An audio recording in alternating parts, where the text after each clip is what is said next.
जे पूरब शिव गए जाहि अरु आगे जय हैं, सो सौ महिमा ज्ञान तनि मुनिनाथ कहे। एक प्रक्रिया और है, जब भी हम किसी चीज के बारे में कथन करते हैं तो एक शैली है कि उसकी प्रशंसा करें। तो जो अपन ने सम्यक दर्शन के बारे में अध्ययन किया था, तब सम्यक दर्शन की भारी प्रशंसा करी थी कि भाई इसके बिना तो कुछ भी नहीं। अब हम जब सम्यक ज्ञान की बात कर रहे हैं तो हम सम्यक ज्ञान की भी उतनी ही प्रशंसा करेंगे। हाँ, उतनी ही प्रशंसा करेंगे। कल हम सम्यक चारित्र को पढ़ेंगे तो हम उसको भी महत्व देंगे। हम तीनों को महत्व दे रहे हैं। कोई ये ना समझे कि सिर्फ इसमें से कोई एक ही महत्वपूर्ण है, तीनों ही महत्वपूर्ण। अगर हमने सम्यक ज्ञान की प्रशंसा की है तो अल्टीमेटली वो सम्यक दर्शन की ही प्रशंसा है, और सम्यक दर्शन की प्रशंसा की है तो वो सम्यक ज्ञान और सम्यक चारित्र की प्रशंसा है। एक माने एक की प्रशंसा में तीनों की प्रशंसा छुपी हुई है, क्योंकि अकेले एक से मोक्ष नहीं होता है। ये हमें ध्यान रखना है कि कोई ये ना समझ ले कि सम्यक दर्शन से ही मोक्ष होता है या सम्यक ज्ञान से ही मोक्ष होता है। अब इसमें यही बात कह रहे हैं कि जो पूर्व में शिव अर्थात मोक्ष गए हैं और आगे भी जो लोग मोक्ष को प्राप्त करेंगे, सो सब महिमा किसकी है? ज्ञान की है। ऐसा मुनिनाथ अर्थात खुद जिनेंद्र भगवान ने कहा। तो सिर्फ अकेले ज्ञान की महिमा हो गई तो क्या करें हम? सम्यक दर्शन सम्यक चारित्र को प्राप्त ना करें? कितनी ज्ञान में दोनों समाये हुए। इस तरह इस बात को अपन यहां समझेंगे कि यहां ज्ञान की महिमा से आशय है मोक्ष मार्ग में सम्यक दर्शन ज्ञान चारित्र तीनों ही आवश्यक हैं। तीनों की यहां महिमा गाई जा रही, पर वास्तव में आत्मज्ञान ही या भेद विज्ञान ही माने प्राप्ति में उपायभूत है। ज्ञान को अगर केवल ज्ञान लें तो केवल ज्ञान तो सम्यक दर्शन ज्ञान और चारित्र तीनों के मिलाने के बाद ही होगा। वो तो उसका अल्टीमेट एम है, रिजल्ट है। हाँ, तो वो जब अगर ज्ञान को यहाँ पे अगर केवल ज्ञान से लें तो ये जो ज्ञान कहा गया है जिसकी महिमा मुनिनाथ ने ऐसी कही है, तो वो केवल ज्ञान है। तो केवल ज्ञान में सम्यक दर्शन सम्यक ज्ञान और सम्यक चारित्र तीनों का समन्वय जब तक नहीं होगा तब तक हो ही नहीं। अगर हम यहाँ पर केवल ज्ञान अर्थ लें तो वो मंजिल हो जाएगी। यहाँ बात कर रहे हैं मार्ग की बात। इसलिए हमें मार्ग में तो सम्यक ज्ञान ही लेना पड़ेगा कि जब हम अपने मोक्ष को प्राप्त करते, मोक्ष में केवल ज्ञान है वो अलग बात है, और केवल ज्ञान या मोक्ष पाने के लिए मुझे क्या करना पड़ा? सम्यक ज्ञान। तो वो सम्यक ज्ञान कैसे आता है? तो ये अल्टीमेटली कहेंगे कि जिनेंद्र भगवान के द्वारा कहे गए तत्व का अभ्यास करना है। ये हमें दोनों चीजें करवाना चाह रहे हैं कि एक तरफ तत्वाभ्यास करवाना चाह रहे हैं, दूसरी तरफ आत्मज्ञान करवाना चाह रहे हैं, क्योंकि इसके द्वारा ही हमें मोक्ष की प्राप्ति होती है। अभी हम मार्ग में हैं, इसलिए उस तरफ इशारा कर रहे हैं। विषय चाह दबदाह जगत जन अजनि गझावे, तास उपाय न आन ज्ञान घन घान बुझा। कहते यहाँ पर विषयों की इच्छा संसारी जीवों को ज्वाला की तरह दबदाह, जैसे कि दावानल लग जाता है जंगल में, तो कहते जैसे दावानल जीवों को जलाता है, ऐसे यहाँ पर इंद्रिय विषयों की चाहत जीवों को जला रही है। जगत जन अरनी गझावे, जैसे कि समस्त वस्तुओं को दावानल या जंगल में लगी हुई आग समस्त वस्तुओं को नष्ट कर देती है, इसी प्रकार से इंद्रिय विषयों की जो चाहत है वो भी संसारी जीव को सब प्रकार से दुख देती है या उसे नष्ट कर देती है। तास उपाय न आन ज्ञान घन घान बुझावे, और उसके लिए तो एक ही उपाय है कि वर्षा हो जावे।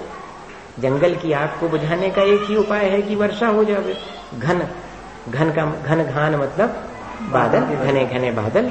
तो कहते यहाँ पर उस संसार की विषय कषाय की आग को बुझाने के लिए क्या चीज है? तो कहते सम्यक ज्ञान। क्योंकि हम जब शास्त्र के माध्यम से और चार बातें अपने कल्याण की सीखते हैं तो मन को शांति मिलती है। तो बाह्य में वो जो श्रुत ज्ञान है वो भी हमें शांति देता है, और अगर उस श्रुत ज्ञान के माध्यम से हम अपने आत्मा को का ज्ञान प्राप्त कर लें तब तो फिर हमें सुख है ही। वो सम्यक ज्ञान किसका काम करता है? कहते बादल के समान काम करता है उस दावानल के अग्नि के बुझाने की।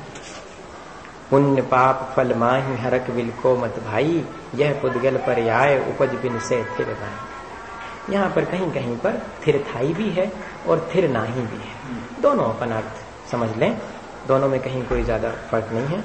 लाख बात की बात यही निश्चय और लाओ, तोरी सकल जब दंड पंद निज आत्म ध्यान।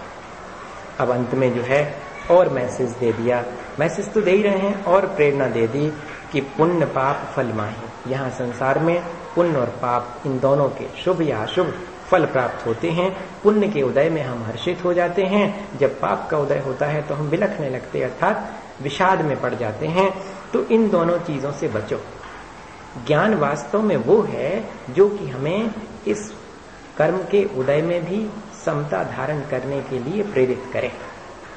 तो अब वो चीज वहां प्रैक्टिकेबल क्या है ये बताना चाह रहे हैं कि प्रैक्टिकेबल तो ये है कि अगर आपने ज्ञान प्राप्त कर लिया है तो कसौटी है उसकी कि अब आप अपने पुण्य और पाप के फल में जरा समता धारण करो, हर्ष विषाद मत करो, वरना तुम्हारा वो ज्ञान किस काम का है। उस ज्ञान के माध्यम से पुण्य पाप के फल में हर्ष और विषाद नहीं करना, क्योंकि यह पुद्गल पर्याय उपज बिन से थिर नाही या थिर थाई। ये जो सुख और दुख रूप पर्याय है हमारे अंदर उत्पन्न होती है और नष्ट होती रहती है, तो उत्पन्न होना, नष्ट होना और द्रव्य का रहे आना, ये उत्पाद व द्रव्य तो उसका स्वभाव है। हम उसके उत्पन्न होने पर हर्ष करते हैं, कभी कभी नष्ट होने पर भी हर्ष करते हैं और उत्पन्न होने पर भी हर्ष कर लेते हैं। उत्पन्न हमारे मन की पर्याय उत्पन्न होती तो हर्षित हो जाते, हमारे मन की उत्पन्न नहीं होती तो हम दुखी हो जाते। तो हर्ष और विषाद जो है ना उत्पत्ति और विनाश में मानने की आवश्यकता नहीं है। हर्ष और विषाद तो जो है उत्पत्ति और विनाश की अपेक्षा से ही बनता है। अगर हम वस्तु की ध्रुवता को देखें तो हमें हर्ष विषाद नहीं करेंगे। एक उदाहरण दिया इसके लिए कि एक राजा के एक बिटिया है और एक बेटा है। बिटिया चाहती है कि उसे कुंडल बन जाए कान के, और राजा के पास तो एक मुकुट है।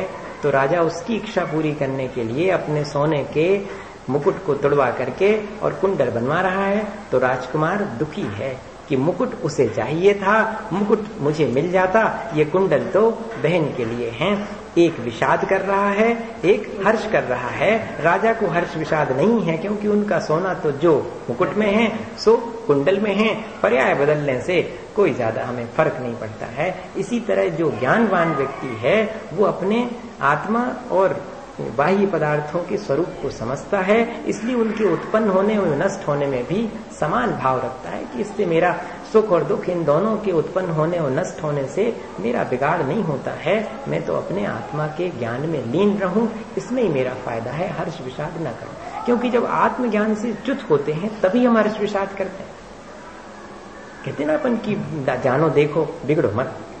हम जानते देखते तो हैं, बिगड़ भी जाते हैं, वही हर्ष विषाद कर लेते हैं। हम उन क्षणों में अपने आत्मा से च्युत हो जाते। तो कहते कि लाख बात की बात यही निश्चय और लाओ, सब लाखों बातों में एक बात है जो निश्चय रूप अर्थात कंफर्म, पक्की तरह से अपने मन में इस बात को तय कर लो कि तोरी सकल जगतंद पंद निज आता। समस्त संसार के ये सुख दुख के जो प्रपंच हैं उन सबको अपने हाथ से समाप्त करके और अपने आत्मा का ही ध्यान करो। देखो इसमें सब आ गया, आत्मज्ञान कहो या आत्म ध्यान कहो। आत्मा के ज्ञान के बिना तो आत्मा का ध्यान हो नहीं सकता। आत्मलीनता तभी आएगी। तो अल्टीमेटली अगर अपन देखें तो ज्ञान के साथ में जो लीनता है वही तो चारित्र है। ज्ञान ही जब लीन हो जाता है अपने आप में तो वही चारित्र है, और ज्ञान ही जब सिर्फ अपने आप की प्रतीति करता है तब वही श्रद्धान हो जाता है, और ज्ञान जब ज्ञान को जानने लगता है तब वही ज्ञान कहलाता। ज्ञान ही श्रद्धान रूप हो जाता, ज्ञान ही आचरण रूप हो जाता, और ज्ञान ज्ञान रूप तो है ही। इसलिए तीनों चीजें एक साथ मैं तो सोचता हूं कि इससे यही आशा लेना चाहिए। आत्मा के ध्यान करने से मतलब यह है कि सम्यक दर्शन ज्ञान चारित्र इन तीनों को अपने जीवन में प्राप्त करें।